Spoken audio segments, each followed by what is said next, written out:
welcome back to the M2 podcast. I'm your host, Michael Anthony. My co-host right here is Kyle Heath, Mr. JK Heath. This is the show where we cover gaming industry related news. This week we're going to be talking about this new Retro95. It's from Maingear. It is a basically like a sleeper build in terms of PC gaming. It looks like a computer from 1995. It's expensive and it's super powerful. So I want to dive into that. We're going to talk a little bit about Battlefield 6 was officially announced. Ubisoft is doing Ubisoft things by claiming that microtransactions make the game more fun. Instead of putting more content in, you have to buy it. That's cool. Nintendo is actually coming out with more, what's it called? Video game adaptations. One of them we talked about last week, Kyle, where it was a Zelda, Legend of Zelda game that's coming out. But there's also two more on the list that I just learned about today, so I'm very excited to get into those. But Kyle, how you been, dude? What's up, kitty cat? Not Good, you, dude. the cat that actually jumped up on the table. For Dude, it's those of you crazy. that This timing is nuts. Like we just get started, and this man he just jumps up. knew. He just knew. He came in, and he Yeah, was like, "All right, you guys are starting. Let's go." yeah, So we'll yeah. see. I may have to escort him out shortly, but we'll see. That's okay. This You is can the punt him. thing. This this is the thing. I played Mass Effect 2 this past That's weekend right. and finished the video game. Oh, So where you put in on the ranking out of 10? out of 10, I didn't think about this. Honestly, like, I think for me, I mean, for me, it was a great game. I think it's a great RPG, and I see why people enjoy it so much. Um, I hesitate just off first impression to be like straight up 10. So I'll give it like, honestly, like 9, 9.2. I'll say something like that. It was a lot of fun. That's pretty good. I really enjoyed it. It's high So ranking. I yeah, heard Mass Effect 2 is one of the best ones anyway, so yeah. makes That's sense. what I've Mine's up. heard. I've heard it's the best out of all three. I'm only like a few hours into 3. I did have to start 3. It was one of those things like I put down 2. I was like, all right, let me like take care of some stuff, and then I'll come back to 3 and start it before the end of the day. Yeah, So that's cool. I did that. I will say going into 3, leaving 2. I mean the shooting, like I think the one thing is they definitely improved upon like the shooting and the cover system and stuff from 2 to 3. But in particular, Yeah, the shooting. In Mass Effect 2, there's a lot of bloom. So you're just sitting there crosshair over an alien or something that's like, across the room. And it's like you're only mhm, getting a few bullets that hit. Everything else is just all around, all over the place. But like in Mass Effect 3, I'm noticing like where you aim is where the bullets go for the most part. So like you actually like hit a lot of shots if you just stay on target. So yeah. that's been nice. Um, so I mean, I've been that's one aspect of 2 to 3 where I'm like, okay, 3 could be the better game for me if they just, depend on how the story goes, because the shooting and stuff's nice. So we'll see. There were certainly aspects from 2 that didn't carry over to 3 that I'm a little upset about, but Yeah. overall so far, I think 3 shaping out to be pretty good. So I'm excited to jump back in and play That's for pretty sure. cool. Outside of that, I was trying to think if I played anything else. Um, I know. Actually, no, I don't think I played anything else. That was it. I think I just played 2. But That's nothing wrong with that. yeah, Yeah, I you mean, focused up. I thought I'd play something else, but didn't. So Pretty important that you were able to actually finish the game, though. I'm yeah, so bad at starting games and just not finishing them. I've been bad Really. about that too. So I'm like, especially with these games, I'm like, all right, Kyle, you got to commit.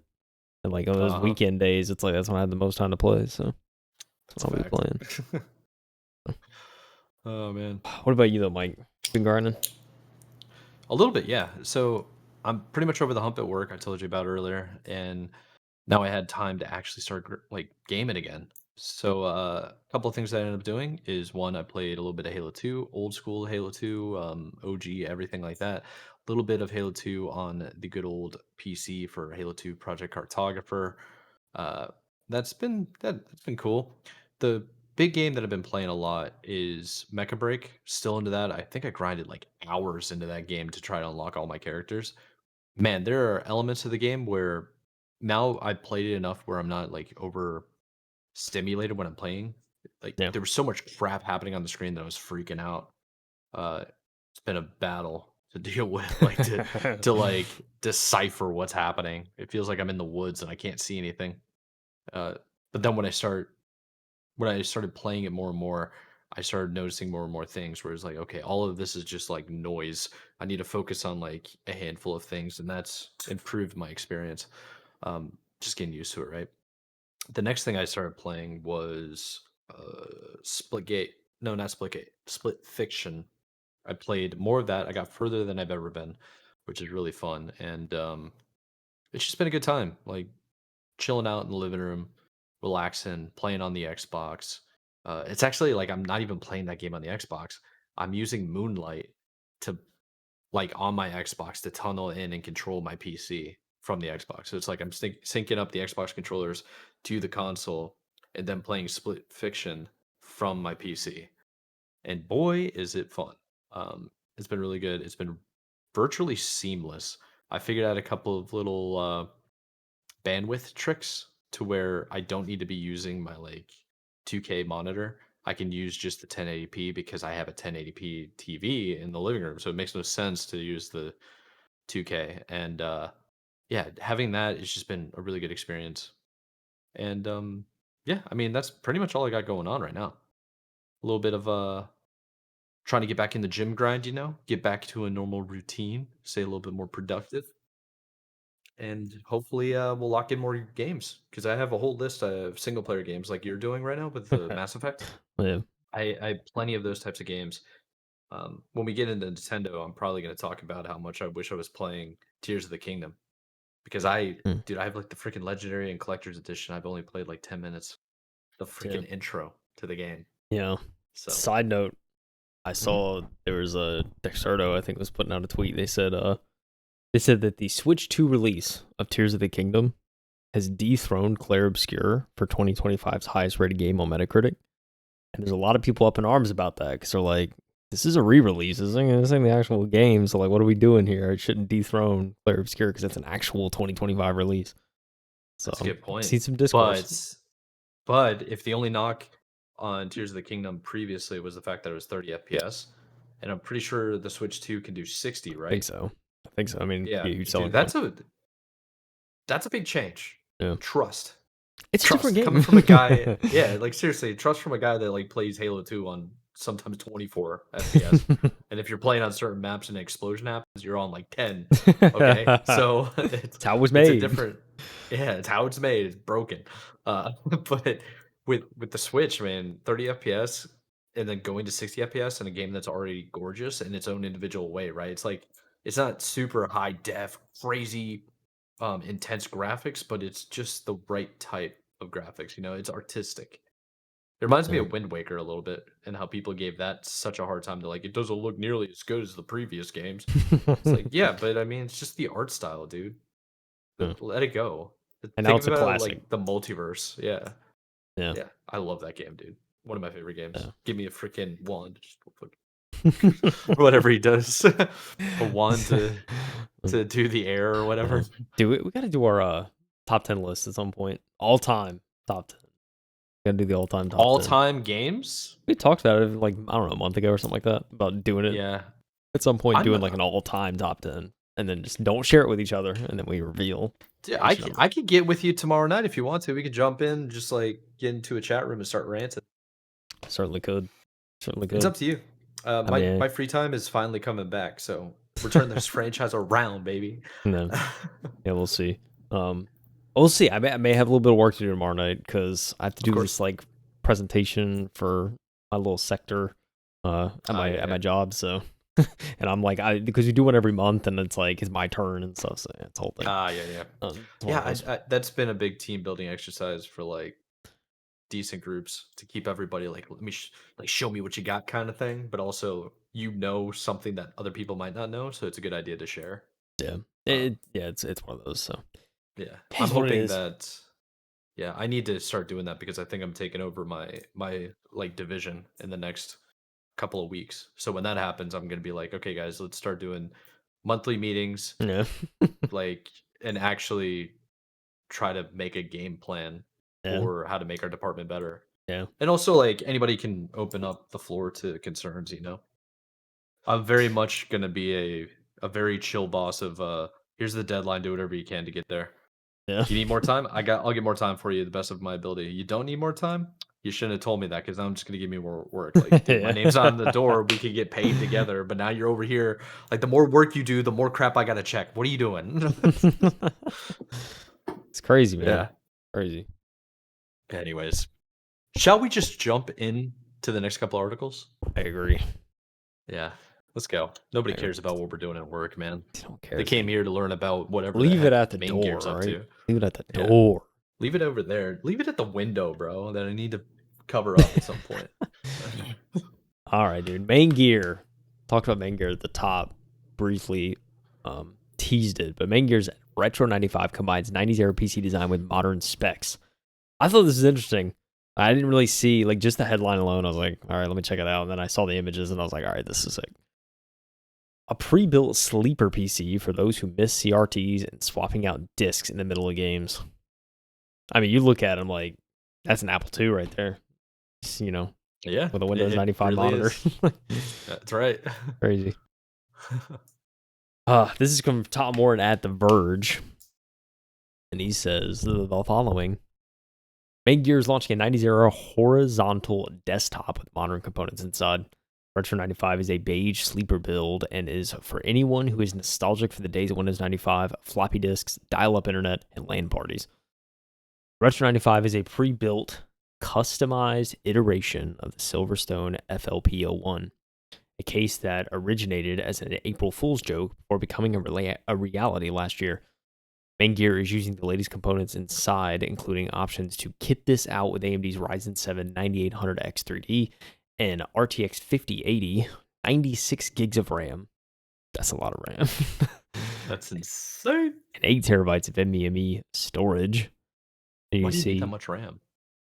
yeah, why do you need that? That's a lot of RAM.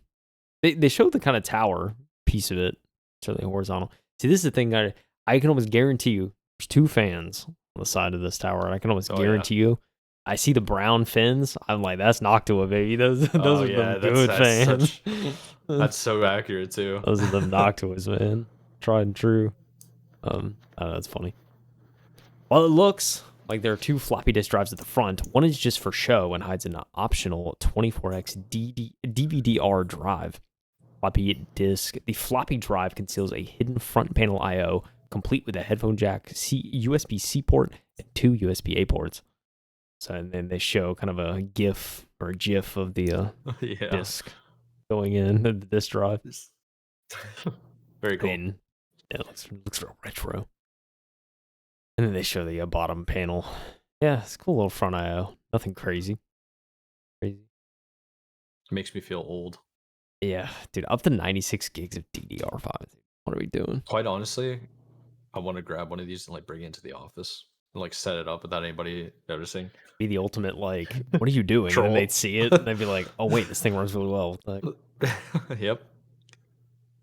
Maingear is also using a Noctua fans. Oh, I called it, baby. I locked in. Oh, my nerd PC build brain, dude, just went off.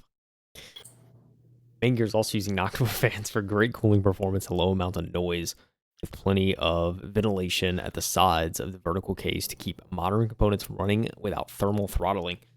Yeah, dude. For anyone who is builds PCs or kind of looked into building PCs at all, and you've looked into like regular fans versus like AIOs and all that, everyone knows, everyone preaches how Noctua, like the brown, they kind of look ugly, but they perform like better than majority of other like fans on the market. It's like, it's crazy how quiet they are and how well they perform, and they just look weird. But I love it. There's even the usual power and disk activity LEDs at the front alongside a power and reset buttons. The only thing missing is a turbo button, which could be a fun way to overclock a modern CPU like the 9800X 3D. Maingear's Retro 95 is available today, starting at $1,599. It's part of a limited drop with a PC builder warning. Once they're gone, it's game over. Drop 16 hundo right now, dude, like honestly. Right now. So I'm on their website right now. I'm trying to figure out exactly how much what comes with the 1600, because it said basically everything that it could come with, and I don't think it's going to be $1,600. I think it's going to be way more. Let's see. So, okay. Actually, honestly, dude, it's actually a pretty, it's a pretty sick deal. The Retro95 case, just in general, is really sick. You could probably adapt this to whatever feature you want. So I could see people like buying the case alone to build Yeah. whatever the heck they want. But yeah, you got the AMD Ryzen 5 9600X. That's really beefy, especially for the price margin. Stock fans, the fans are good. They're Noctua, you said. 16 gigabyte of RGB RAM. No, yes, this is default, right? You get Microsoft Windows 11. I mean, 1 year warranty, comes with RTX 5050, a processing cooler that looks pretty solid, MSI B650 Wi-Fi board. I mean, Wi-Fi can be, those boards aren't the cheapest. 650 watt MSI power supply and 1 terabytes of storage. I mean, dude, this could be a very solid like starter PC for a lot of people if they're in the market for one, and it's good built for like nostalgia. I mean, they're clearly catering to an audience of people that are into retros, um, but it seems very niche. You know, Yeah, I wonder what the sure. comments are saying. Like, if anybody's actually excited, huh? Yeah, I don't know. It's interesting. I think I think overall it's an interesting idea. I mean, the execution looks good, what we're seeing. So, um, but I think, I mean, there's certainly people who would be drawn to this. I think it's one of those things. If I, it's kind of hard. I think with this style, like so, like if you get this monitor too, it would definitely not fit like a multi-monitor setup well because you just have like a Yeah. box and then what I would assume is two widescreen panels at least, to pair with it. So it wouldn't really fit like a multi-monitor setup too well, I wouldn't think. But I mean, I don't know. No, It's probably not. cool. I No. mean, I think the case alone is like the actual tower case is pretty cool though. I just kind of getting that old retro look. Dude, I yeah. mean, Yeah. does it yellow like the old plastic? It's a real question. Like if I leave it Ooh. out, I leave sun on it. Is it gonna yellow over I mean, time? I'll make it yellow if you know what I mean. No, I'm just kidding. I don't know. Uh, What you yeah, I don't know what I mean either. Let's not go there. I'm trying to see if I can buy the monitor though. I Yeah, want, like just the monitor. Be kind of sick. yeah, yeah, just the monitor, just cause like I play loads of retro games all the time. Now I play on the original hardware, but if I'm doing OG stuff, no, sorry, not OG stuff, the emulation on the PC, and you're just like, okay, I got the 2K monitor. You know what? Let's go over here. It's just like the CRT look-alike. Yeah, It's not real. yeah, It's super boxy. I kind of like the style. It's sort of ugly, and yeah. I like that. Dude, You I know what I mean, mean? it's true There's though. certain. PSX will go crazy on this monitor. Are you kidding me? Just fire That's what up the I'm saying, PlayStation dude. 1 Yeah, emulator. It'll go crazy. heck yeah. Or what's it called? The Dolphin emulator for all the Nintendo ones. Please don't knock us, Nintendo. We'll get to you. We'll get to your topics later, man. Apparently, they got an outlet store for Maingear as well. They got a whole list of products. I mean, clearly they're doing good. They got some solid pre-builts, and they're running crazy specials right now. Yeah. Okay. Well, shout out Maingear if anybody wants to check that out. Shout out. That's a good article. Yeah, pretty crazy. Crazy stuff, dude. Look, we have a new entry coming in a beloved series, Mike. Oh yeah, that's right. Yeah. So you finally reacted to my message I sent you like 2 or 3 days ago. I don't know. My days have been blending together. About how I said Battlefield. There's probably been like 2 or 3 Battlefields that have come out since the start of Halo Infinite, Yeah, and that's what I said the article. yeah, it was like right after you sent it. So, anyways, this is Zach Zwazin over at Kotaku. We've covered loads of times. Let me correct my little scene here. Basically, what the article is about is Battlefield 6 was officially announced and is teasing an attack on New York City. So EA and DICE will debut a reveal trailer for the military FPS later this week. Now, this was posted on Tuesday, so I believe the actual trailer and everything has come out. They've done they posted on Twitter initially, I think, or like really small um social media platforms. And I don't know. To me, right off the bat, it looks like Battlefield. It always has that style. But let's get into what Zach had to say. So the next main entry in EA's long-running Battlefield franchise has finally been given a name. Say hello to Battlefield 6. and get ready for a big new trailer on Thursday. So by the time you guys have heard this article um, or listened to us, the trailer had already been released. So you're probably going to know a little bit more than we will. But knowing that, let's get into it. So it's going to reveal more about the upcoming military FPS, and it is in New York City, according to the teaser image. So on July 22nd, after nearly a year of teases, leaks, and alpha tests, Electronic Arts finally confirmed what we all assumed. The next Battlefield game is titled Battlefield 6.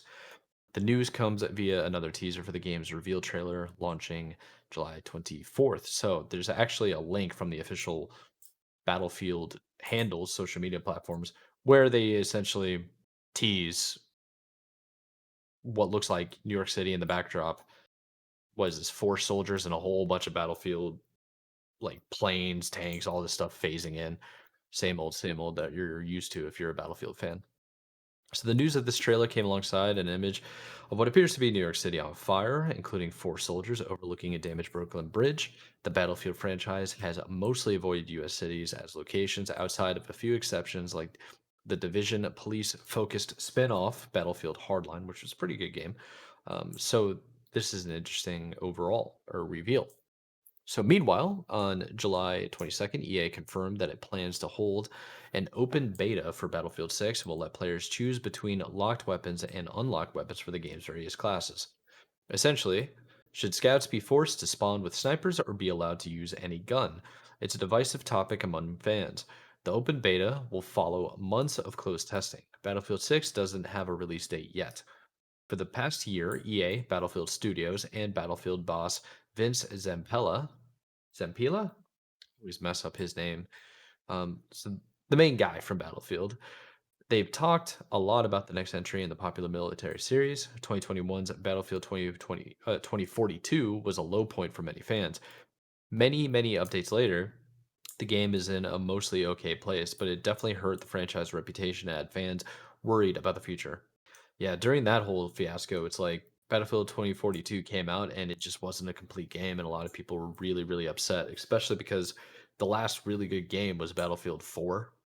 That game was phenomenal. I love that game, and there are a lot of features in that game that never made it into the newer titles. And yeah, it's been a while since Battlefield 4 as well, so been people having issues with that.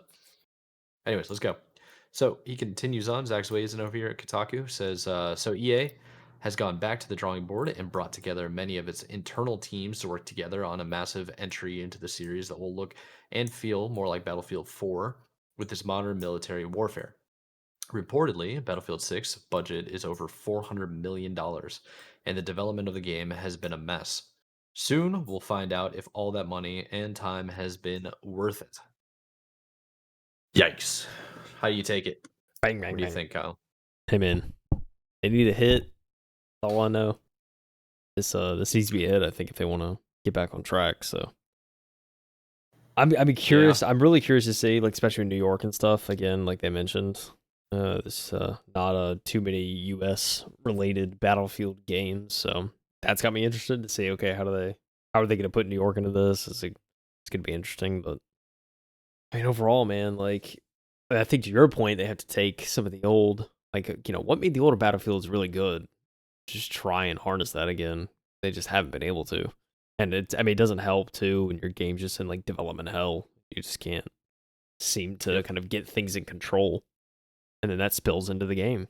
So I just I mean it doesn't I mean hearing that at the end of the article, it's like it's certainly been a mess trying to get things over the line. So I mean, I don't know. Yeah, I'm curious to see this. I'm like more curious than ever though to see a Battlefield reveal at this point.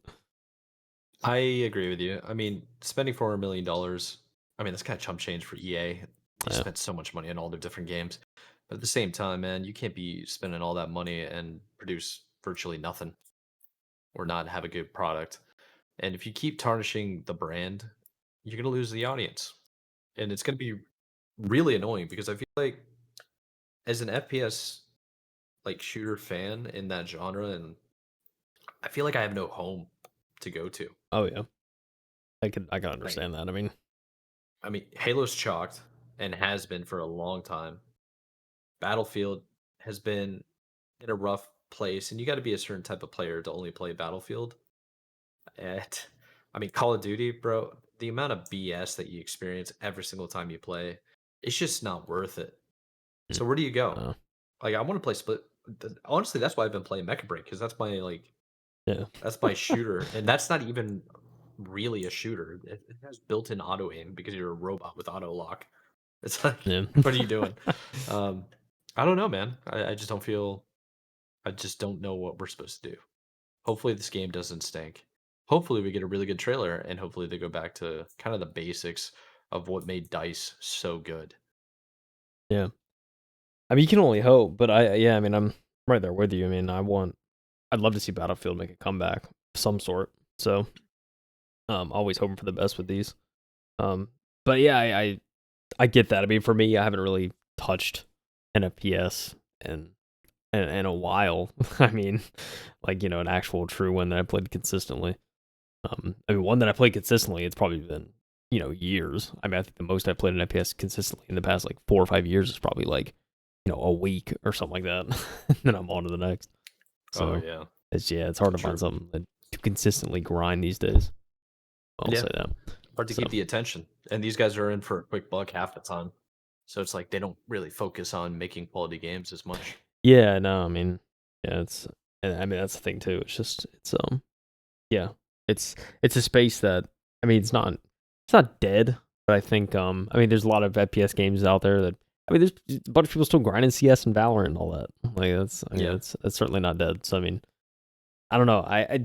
I do think though we speak for an audience that used to love FPS and played a lot, and Oh it's yeah. like we haven't had a new game that's really like garnered our attention. Everyone's just playing the old stuff. Like Yeah, and so it feels like there's nothing really new, unfortunately.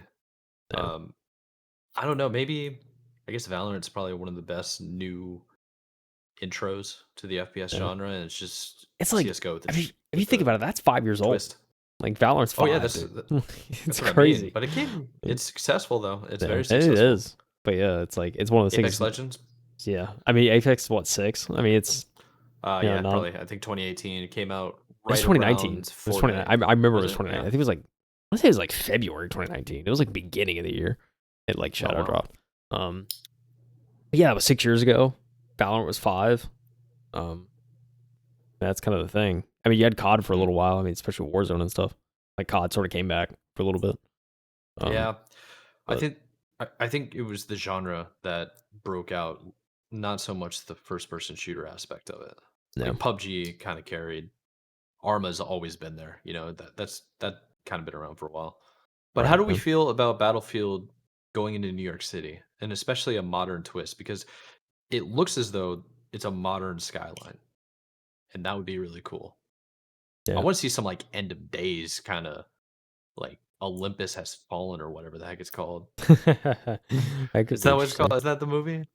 I Like, mean, I don't know why I'm thinking Cloverfield. That's like, I mean, that is New York, I think. But no. um, Olympus Has Fallen is is where, it like the president, something with the yeah, president or something like yeah. that? Morgan Freeman's the president, and Yeah. it's like a tragic event, and everything goes basically to hell. So it's Gerard Division. Butler, sick. Yeah, Division, yeah, but I mean, yeah, I'm just curious to see New York, and it's like how they do, how they bring New York and into the universe. So I mean, yeah, it'll be interesting to see kind of how they twist that and what kind of oh a yeah, war or whatever they have going on to kind of create the game. I don't know, man. It'll be interesting. I'm definitely gonna be watching this when it drops. And same. see see what they got cooking, dude. See if they're burning the food before it drops. You know what I'm saying? That's what I'm saying, dude. All right, uh, at least that's pretty cool. That's a good story to catch up on. yeah, but you know what we have to talk about now, Mike. Yeah, unfortunately, we got to talk about delusion. That's where I'm at. Oh, dude. Even more stuff coming out of Ubisoft camp this week. I don't know if this They article can't is going to cover stop, dude. everything. Bro, they've been There's a lot. taking L's for like 4 straight years. It's crazy. Crazy. It's crazy. Crazy. This is from Grace Benthel over at GameSpot. Ubisoft claims its microtransactions make games more fun. Publisher plans to continue utilizing sustainable microtransactions. Just gonna give a pause for dramatic effect. Live in a world of delusion, bro. Ubisoft recently affirmed its commitment to microtransactions, not only as a business model, but as something that makes games more fun, end quotes. Publisher has faced criticism from both players and press in the past for its implementation of features like paid XP boost in its single-player games. Single-player games, by the way. Crazy. Cool. Nevertheless, Ubisoft has boasted some major hits in its single-player portfolio over the last New Year's. Last New Year's? A few years? What are we talking about? Mass New Year's. Last New Year's, anyway. Assassin's Creed Valhalla, or as some say, Assassin's Creed Valhalla. Valhalla. Valhalla. Great classic meme. I love that. Assassin's Creed Valhalla, Assassin's Creed Shadows were both financial successes. I mean, technically, okay, Valhalla, sure, that was a success, but pandemic played a huge part in that, I believe. But like, it was a big game. It was bloated. That game was a massive dude. It was like, it's like 60 hours if you like rush it. Like, it was bad. As part of this most recent annual report via Eurogamer, publisher restated its intentions to continue implementing microtransactions in full-priced single-player games. Pause for dramatic effect. And otherwise.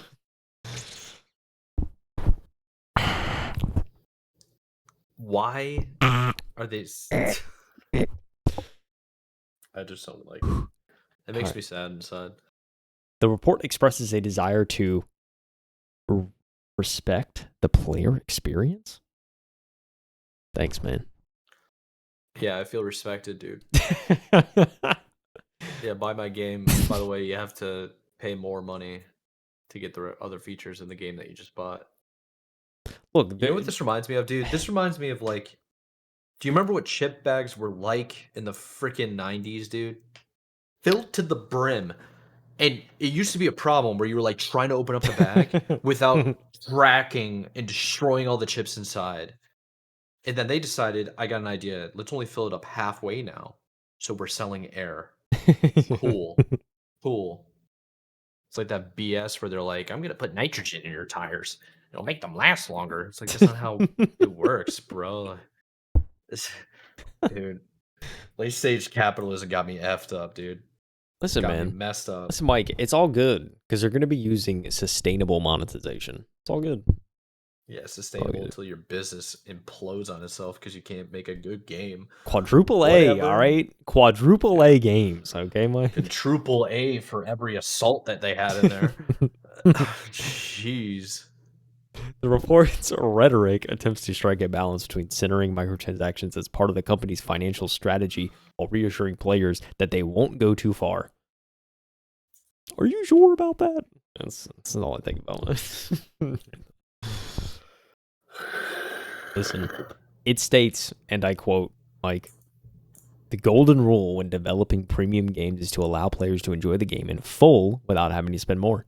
That statement seems to be at odds with the sentence that follows. It says, quote, our monetization offer within premium games makes the player experience more fun by allowing them to personalize their avatars or progress more quickly. Who wrote this? Who said this? I like the last line of this article, and that's all that matters. All right, let's continue. Yeah, you keep it going. While allowing players to buy progression boost does not equate to locking content behind a paywall, it does allow for designing a grind-heavy experience that encourages players to pay up. Because why would you put that in the game? There was not some way to make it unbearable to a certain extent. Like, you don't want to make it like people don't want to play your game, but like you make it to a point where it's like, okay, it's good enough where it's like, all right, I might buy the 20 gold or whatever I need just to make it better. Like that's their goal, you know? Bro, the amount of developers now that just add fluff to the games and make it a grind heavy mess where it's just repeatable nonsense in different areas, like the same missions, the same tactics and side quests, just to say, "Oh, we have like 20 hours of extra gameplay." It's like, bro, when I do that, it's 20, it's basically 15 minutes of gameplay that I have to do 2,000 times to get the 20 hours. What are we talking about, man? What are we talking about? So, yeah, it just infuriates me. I'm upset. Another related news to Ubisoft. The company addressed the Stop Killing Games movement in an official statement. And earlier in July, ex Ubisoft bosses were convicted of workplace harassment, which we covered on this channel. So here we are. This is it. Oh, This is Lord. it. And if you scroll down, it continues into the next article about the Stop Killing Games movement. Yves Guillemot says nothing is eternal when it comes to games preservation and keeping titles online. So if you want to continue to be triggered, you can click the article link in the description and then just scroll down and just read, keep reading, and you'll probably pop a blood vessel. So yeah, it's up to you, I guess, if you want to do that. We leave that to the viewer, you know. Dude, the community backlash in this comment section. Holy moly. Like here are a couple of them. The oxymoron of the decade, and then in quotes, sustainable microtransactions, not with my money in all caps. Really trying to get people back on the side here, Ubisoft. I'm not gonna read the long ones, but then it's like Ubisoft is ran by little robots. Um, why does sustainable microtransactions taste like vomit in my mouth when I say it? Uh, FFS for people that are English, they know that that means. Yeah. Ubisoft is just so full of it these days. This is giving off single player games are dead mentality. I like that one. Oh man. Nothing I'll love more than spending $70 on a brand new game to pay more money on 10 minutes of gameplay or garbage skins. Dude, what the? It comes at no surprise that Ubisoft is failing as a company when they have idiots that say stupid S like this and they're in charge. That's the thing, man. I just look, I can't help myself. I was like reading a little bit of the article about the stock killing games and Yves Guillemot's comments. He said during Ubisoft shareholders meeting, CEO Yves Guillemot was asked to address the goals of stop killing games. He replied that games aren't meant to last forever. Because I feel like his mindset is like, it's like, you know, when you go to like, I don't know, you go and see a movie or something, and that experience is 2 hours. Like you buy a ticket to see that. Like it doesn't last forever, right? Like you experience it for a certain period, and then like, you know, you experience it. See, the only problem with the movie is like you can experience it again later, as many times as you want, right? And so it gets to a point where like you have these games like The Crew, where it's like they get shut off, and it's like, and I get at the time they made it, they didn't develop any sort of like maybe like peer to peer hosting or something like that. But I think Yeah. like I think what would be nice is if they like as part of the development effort, they said, okay, let's figure out a way to like host this content in a way where it doesn't require a dedicated server. You know what I mean? It's like you could just like fire it up with some buddies, someone can host and play. So I don't know.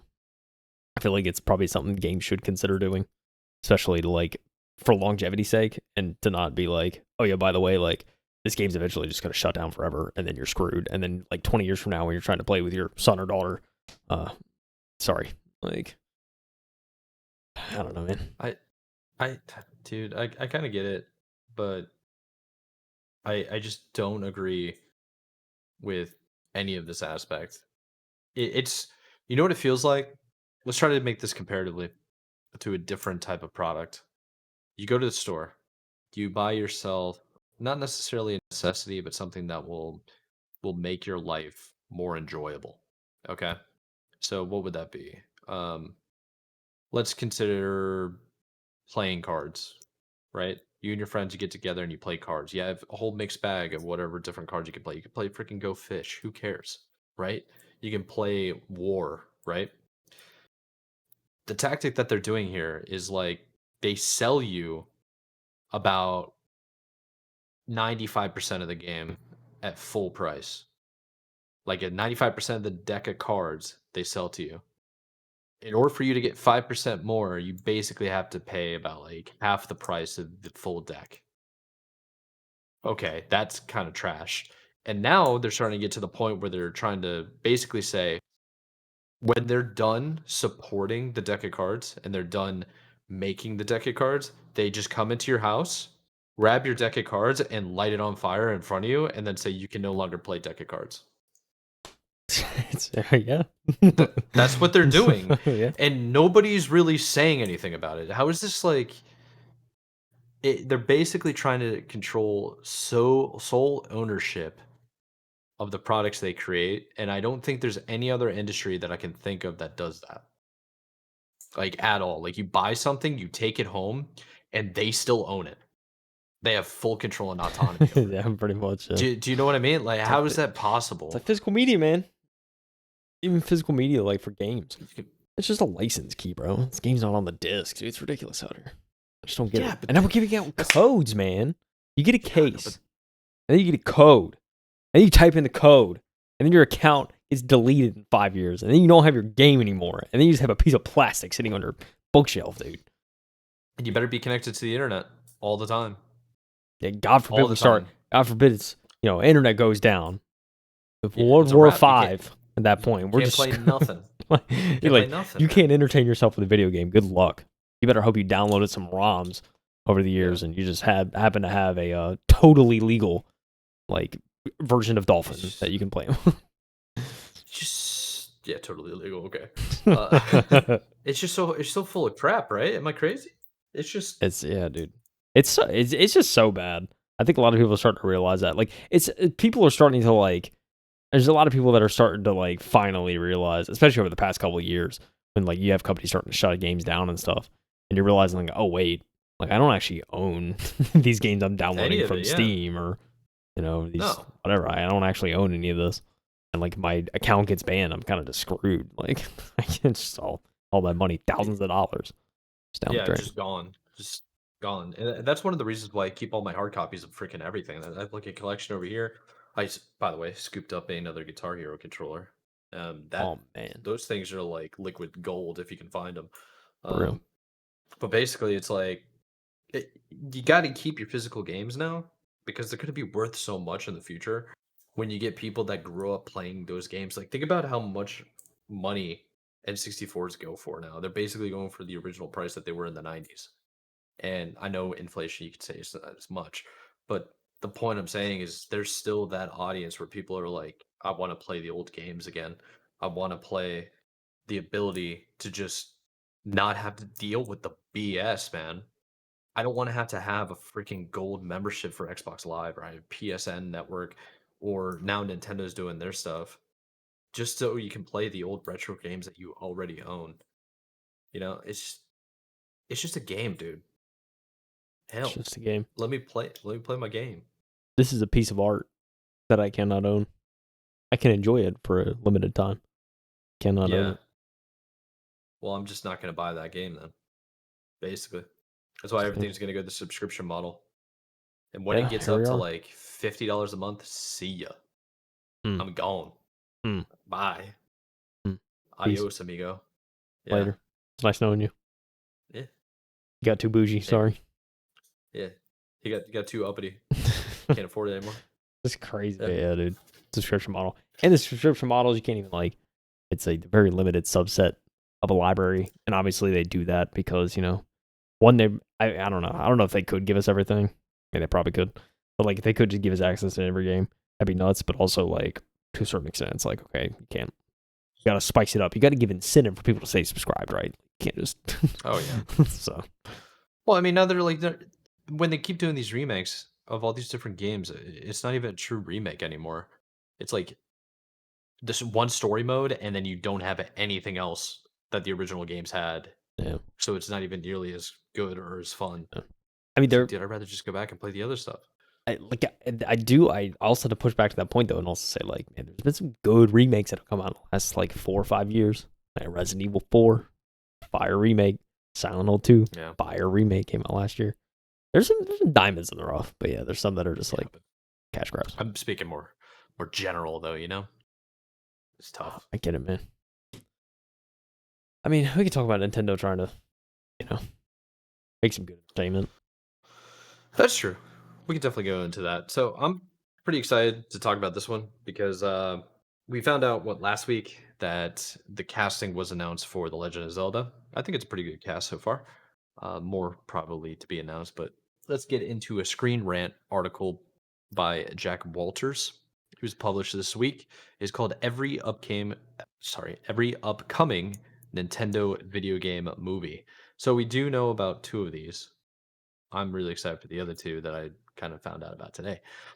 While Nintendo is best known for its video games, the company has done an excellent job of translating its beloved characters onto the big screen in recent years. Whether it's Super Mario or Pokemon, they have countless properties that are gradually coming together into an expansive Nintendo Cinematic Universe. NCU, let's go. See ya, Marvel. Featuring some of the most commercially successful animated movies of the past few years. While Super Mario Bros. Movie kicked off this franchise, Nintendo have plans to expand beyond the Mushroom Kingdom over the next few years. So, several exciting sequels are officially in development at the studio, primarily in collaboration with Universal Pictures. Can't hate on Universal, man. I'm so excited for going to actually see like Super Mario World. Gotta go back. It's just so expensive. And a few projects with more uncertain futures that fans are desperately waiting for updates on. The Super Mario Bros. Movie 2, release date April 3rd, 2026. Bro, that's 10 months away, man. Just 10. Yeah, Let's it's go. crazy. Alrighty, so that Super Mario Bros. Movie 2 is a direct sequel to Nintendo's smash hit animated film from 2023. Dang, it was 2023. Oh my god. Which introduced audiences to Mario, Luigi, and several other key figures from the Mushroom Kingdom. The first movie was a huge commercial success, quickly climbing the charts and becoming one of the highest grossing movies of all time. That was actually a really good movie. Yeah, 2023 is The crazy. Well, like last When did year. that happen? When did that happen? What? We just zoom in. I gotta slow down the world, bro. The movie stars Chris Pratt as Mario, with Charlie Day, Jack Black, and Anya Taylor Joy. Is it Anya? Anya? Whatever. Um, Anya. Finishing out the animated ensemble. While very few details have been released about the story of the Super Mario Bros. 2, it's clear that the Nintendo's upcoming sequel will expand upon the world of the video game with new characters and familiar locations. The ending of the Super Mario Bros. Movie teased the arrival of Yoshi, the lovable green dinosaur who has served as Mario's loyal companion throughout Nintendo's video game franchise. His character will likely play a major role in the upcoming sequel, while countless other figures from throughout Super Mario history will also surely make an appearance. The Mario Bros. Movie 2 is currently slated for release on April 3rd, 2026, with many rumored suggesting that it will be officially titled Super Mario World. The lack of updates surrounding the sequel can likely be put down to Nintendo's desire to build an entire cinematic universe from the property, with many spin off movies on the horizon. So there is a quote here. It is through none of these spin offs have been officially announced. There are countless rumors. Um, about where the Super Mario franchise may go after Super Mario World. So there is development on the Super Mario Bros. Movie 2, with largely halted by the SAG-AFTRA writer's strike in 2023, which gave the studio more time to consider the film's role in the context of the larger franchise with spin off properties and solo movies. Though none of these spin offs have been officially announced, these are countless rumors about where the franchise may go after Super Mario World. Nice, dude. You got anything to say about that? Should I just continue on to the next one? All I'll say is it's crazy that that was 2 years ago, and we're already less than a year out from the second one. That's Yeah, nuts. I'm What? actually looking forward to the second one. I Me love the too. first Me movie. too. Yeah, no, it was good. I saw it like right at the tail end of the theater release window. Glad I Mhm. saw it in theaters. Very clean, too. Oh, all right, let's go. The next one, The Legend of Zelda. Sweet. So, The Legend of Zelda is the only movie officially in development at Nintendo that isn't a sequel or spin-off of another movie. The film will be loosely inspired by the Legend of Zelda video game series, and the story reportedly drawing inspiration from games such as Ocarina of Time and Twilight Princess. That is dope, dude. Both those games are really good. Um, Nintendo's live-action Legend of Zelda movie has been delayed a few times as the studio has spent the past few months searching for the perfect cast, but finally, two breakthrough stars have recently been cast in the lead roles. Benjamin Evan Ainsworth and Bo Bragason will play protagonists, Link and Princess Zelda, respectively. It's unclear whether The Legend of Zelda is intended to be connected to the rest of Nintendo's video game movies, but the live action format makes it unlikely that there will be a crossover between projects. The story of The Legend of Zelda will reportedly be slightly more mature, still aimed towards young audiences, but taking advantage of the complex storytelling of the video games. I like that idea, I to know be that got honest, you because excited. I remember you talking about the like yeah, it because takes that mature undertone. Oh, yeah, it could be really good because the truth of the matter is the story is really like intense yeah. if you really pay attention. So they could really go into some adult content, but also keep it good for everybody. It can be an everybody kind of movie. Which is the goal. Anyways, yeah. Nintendo movie. The Nintendo movie now has a prospective release date of May 7th, 2027, giving it plenty of space from the Super Mario Bros. Movie 2 and preventing any kind of competition at the box office. This release date also makes it unlikely that any other Nintendo projects will come out in the summer of 2027. The Legend of Zelda will be directed by Wes Ball, whose previous credits includes the Maze Runner trilogy and the Kingdom of the Planet of the Apes. The later of these projects is well known for its motion capture effects and impressive CGI, perhaps hinting that Ball will be working with similar technologies in this video game adaptation. One thing I want to mention is Wes Ball is apparently a huge Legend of Zelda fan, so that's always good to know. You got anything to add, brother? Yeah, dude. I was just thinking about too. They talk about the prospective release date of May 7th, 2027. Because I was thinking like it's so crazy that they announce these movies 2 years out or whatever. They're just like, oh yeah, it's coming out then for sure. Oh yeah. However, when I really think about it, and especially in terms of like comparing it to video games, how video games oftentimes have delays or change schedules and whatnot. I think in at least I like to think in a movie standpoint, you kind of know it's probably easier to gauge like how long it would take, right?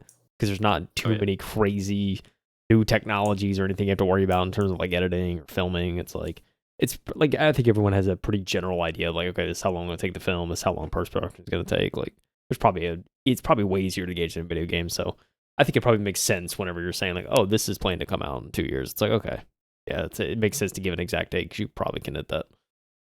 Oh yeah. Yeah, I agree. Yeah, it's a. I think things are looking up just for the whole entire sequel and just Nintendo in general for all the movies and potential that they could bring in, including what you're saying. All right, should we go on to the third? Okay, so the second movie, or technically the third on our list, is Detective Pikachu 2. Did you get a chance to watch Detective Pikachu yet? I was afraid you were gonna ask, and Yeah, yeah. sorry to You report. just keep every day. You literally Every day told you let me. me down. You Every told me day. what so long ago. Go watch Dude, Detective I told Pikachu. Dude, I watched it when it came out and I immediately yelled at all of you. And I was like, "Go watch this movie. It is awesome. It is awesome. If you've ever played listen to me. If you've ever played a Pokemon game, go watch Detective Pikachu. And if you don't, you're just missing out. You're just wrong. I don't know what else to say. It came out on May 10th, 2019. Come on, grow up. Go watch it. It was a All pre-pandemic right. thing. Oh my gosh, Yeah, forever dude. ago. It's really good. Okay, let's go. Although it's been over 6 years since the original movie's release, a sequel to Detective Pikachu is officially on the way. The project was confirmed in 2023, but very few updates have been announced since then. It seems as though the sequel has been severely delayed by the lingering effects of COVID-19 and the Hollywood strikes of 2023. The most recent updates about Detective Pikachu 2 came from lead star Justice Smith, who revealed in January 2024 that his communication with the studio has been limited. Speaking with Screen Rant, the actor confirmed that, in quotes, I know what was released online, but no one has called me, so I'm just waiting for that call. Hopefully, they don't replace the guy. It's pretty good. Um, Continuing on, the future looks very uncertain, but the studio is clearly committed to making the project happen eventually. The majority of the production issues seem to hail from the film's constantly changing crew. Rob Letterman was originally set to return as director, but he was later replaced by Jonathan Crizzle in 2023, with Chris Galeda joining as the writer. This Pokemon sequel is certainly one of the studio's most uncertain projects, but the huge success of Detective Pikachu means that Nintendo won't give it up too easily. The first movie pulled in over $433 million across the world, and a sequel would likely perform just as well given the sheer amount of possibilities regarding new characters, familiar locations, and fresh video game references. Dude, the Pokemon sequel, when you're in and watching Detective Pikachu, the entire time I was like, bro, can they make an entire world just like this? Because it looked phenomenal. Imagine having like Ash Ketchum start to finish, going gyms to gyms, and like Pokemon training. That'd be so sick. Go kind of So hard, sick. dude. Super hard. Ella. Yeah. You know what else would go hard here is the last movie on the list. And I remember hearing about this um, pretty much right after Super Mario was released. And everybody's like, they need to do a standalone movie of Donkey Kong. And that is Mm. what number one is. So while there's been no official comment from Nintendo or Universal about this potential spinoff, the news recently broke at the studios have claimed the copyright for the Donkey Kong movie. The character was first introduced in the Super Mario Bros. Movie, where he was voiced by Seth Rogen. Honestly, awesome, awesome casting choice. The movie also included several other members of the video game family, including Diddy Kong and Cranky Kong. Donkey Kong will almost certainly be the first of several Mario spin-offs that Universal and Nintendo have been planning, building on the enormous success of the Super Mario Bros. Movie in 2023. Given just how frequently these characters have crossed paths in video games, tying the character stories together shouldn't be too difficult. As there have been no official comment from Nintendo yet, it's hard to say exactly which Donkey Kong video game the upcoming movie will draw inspiration from. But there are countless fascinating options. The spin-off could be a simple continuation of Donkey Kong's storyline from the Super Mario Bros. Movie, but games like Tropical Freeze or Mario vs. Donkey Kong open the door for some great ideas. Ooh. Ooh, buddy. There's also Donkey Kong Bonanza. It has also received excellent reviews following its debut on the Nintendo Switch 2. So Nintendo may capitalize on the newfound hype by tying their new movie to this popular video game. Whatever route the studio decides to take, their charming animation style blended with Rogan's entertaining vocal performance is sure to be a recipe for success. And then we got this like quick little video of basically Super Smash Bros. Have 1889 is crazy. yeah, 1889 is when Nintendo was founded, and it was as So, a I think it was actually as a card game initially. Does that sound mm, right? I know there's gonna be a Nintendo nerd that's just like, that's I why is don't. this? I don't know the lore, dude. Oh, there's a serious lore history. Nintendo was founded as Nintendo Kapai on September 23, 1889 by craftsman Yomachi. Oh gosh, dude, I can't. It's not appropriate to produce and distribute Japanese playing cards. Yeah, so it's a playing card Wow. game, and there's like an original set. Meanwhile, we have HT in the comments of this article. He said, or they said, so tired of seeing movies based on video games. Then what makes it worse is that they're doing Nintendo-based stuff. SMH. Hating that. Hating that. What is this guy? Bro, Listen. they're. I mean, dude, Nintendo. I loved. I like a Super Mario movie. I loved, man. And apparently, I and thought it was pretty you're good. raving about Detective Pikachu. I gotta see it, dude. It's also I good. thought Detective Pikachu was like really good. They've been killing it, bro. Hating that, dude. I can't with these people. It's crazy. It is okay. So this person is just all over the place. They're like, Nintendo's overrated. You should try these other titles. Um, if you that are must see that aren't Nintendo. It's like Minecraft 2, Bendy and the Ink Machine, Poppy Playtime, Angry Birds 3. I hear there's going to be a Gears of War series by Netflix at some point. Just speculation from old news a while back. Dude, I don't think they're going to know how to do Gears of War. You need to make Gears of War rated R. If For you're going to sure. do Gears of War, Like, like if I if you're mean, not doing rated R, like yeah. You do what are we doing God here? of War the movie. I mean, come on. Next God of Yeah. War games taking place in Egypt. That's what rumors say. So I mean, Ooh, they do like in that'd be kinda Egypt. cool. Oh yeah. God of War movie. I don't know. That'd be kind of crazy. You'd have to get like the Mountain or someone to play Kratos. I don't know who you get to like Kratos. Mountain's pretty old now, man. He's probably like in his 50s. I don't know. Is he? He's an old guy. Get Get up there. who could you get? I mean, Dwayne the Rock Johnson. I don't know. Dude, we can't be using the same guys that've been around for like 30 years, bro. Let's mix it up a little bit. Henry Cavill, dude. We need someone with a big physique. He loves games. I'm sure he's played God of War. He's definitely played God of War. I think you said that's like one of his happy things to do. But the point I would like to make is I don't think Nintendo's overrated. I think they're using classic tropes, classic game types, not game types, genres, and like story-driven content that will actually work. And I'm mostly looking forward to another Detective Pikachu and Legend of Zelda. Yeah, listen, man. Like, these movies have been doing well, so that's my thing. I mean, even Minecraft movie I enjoyed, and so I don't know. It's I don't know. I've been enjoying the video game adaptations for the most part haven't been bad. I mean, with the exception of like the Resident Evil stuff, that's like it's been for some reason no one can make a good adaptation of Resident Evil. It's just always bad. Yeah. Like that's one example that just never hits. I don't know. I mean, I've heard mixed stuff about like the Mortal Kombat movie and stuff like that. Like, I don't know. It's kind of. I mean, there's some stuff that obviously doesn't hit well. But yeah, I mean, I don't know. Nintendo. It's like you can make a kids movie. You make a kids movie. You already know you have can have potential contenders to gross the highest stuff when you have kids on your side. So, because everyone's been like, "Mom, Dad, I want to go see Mario." Like, it's just crazy, bro. That's right. It's just it's how it is, dude. Kids dictate the entertainment sometimes, so gotta adhere. But like, I mean, I think it's even. Like, I'm a grown man, but with my roommates, it was fun. We enjoyed it. We're all adults. I don't see anything wrong with that, man. It was fun, man. It's good. I mean, that's the point. I think it's just I don't know. It's a good movie overall. So all these hating other truckers, bro, can't do it. That's right. And all right, man. I feel like we knocked out our articles for this week. Sure Unless did, you had man. any secret ones laying out there somewhere.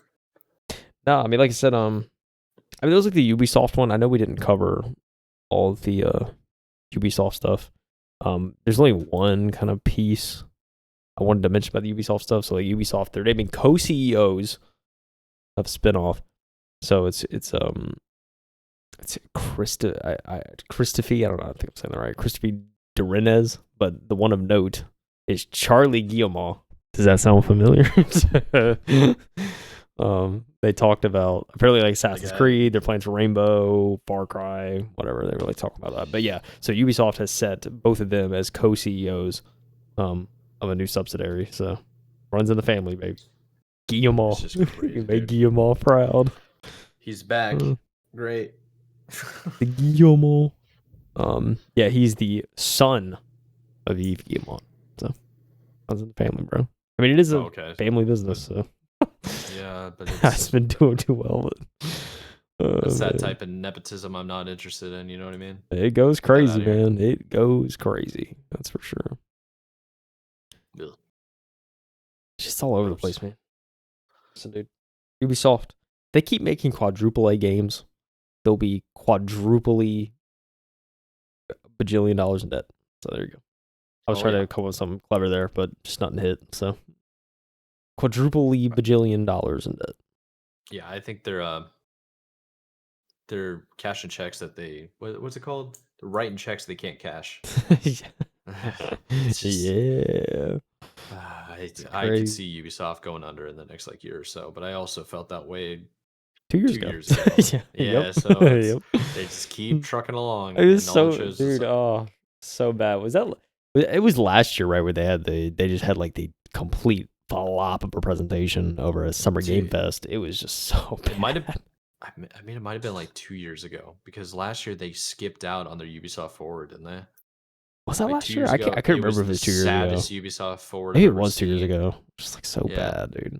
I don't know. It's just rough. It's crazy that Summer Games Fest for 2025 was nearly 2 months ago now. That's also crazy. Dude, we're almost at Gamescom, dude. What's happening? We're like a month away from Gamescom. It's crazy. Yeah.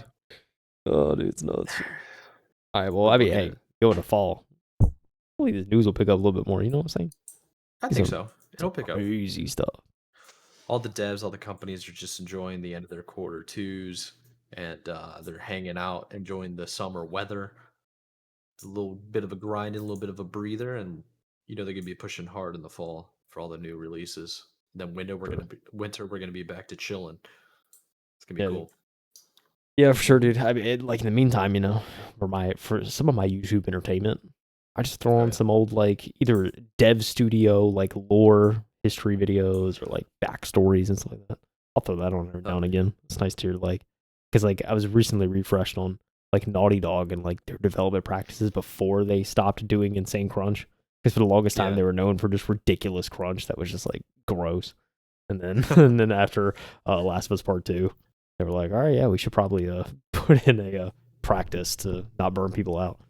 So now they're like sustainable, but it's just wild. It's like the Uncharted, because like I saw something on like Uncharted 4 and how that was just like they had one person working on the game who had worked on the previous 3 games, directed it. She was like phenomenal.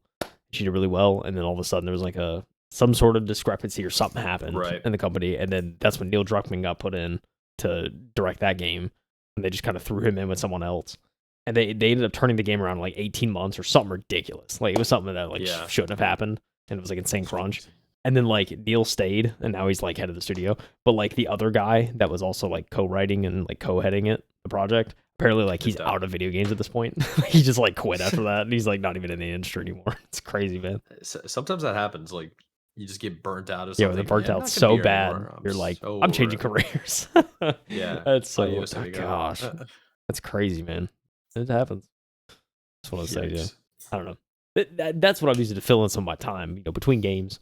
I'm also playing some games, but also just trying to study up on these studios to be more knowledgeable for you, Yeah, the viewer yeah. at home. We're trying to get in the know, guys. Yeah, it's wild, man. Right. So shall we wrap it up then? Yep. Wrap it up for protection. Go. All right. So without further ado, if you guys stuck around, we totally appreciate it. Hopefully the pace that we had was pretty steady. I feel like it was. We yapped mostly about the upcoming Nintendo video game movie adaptations that are honestly I was really excited about. But we hope you enjoyed this week's episode. There are links in the description below you can check out. You can give love to the original writers of the articles. We always try to shout them out whenever we read the articles. But really, without further ado, the social media links are down there, timestamps as well. You can always come back. All the articles are all our episodes are basically the same format. And without further ado, we're gonna try to get you guys some more content. So we appreciate you. We'll see you next week, and we hope you have a wonderful weekend. It's been the M2 podcast. I'm Michael Ante, and that is Kyle Heath. We'll see you later. Peace out. Keep gaming, guys. Keep gaming. Keep gaming, baby.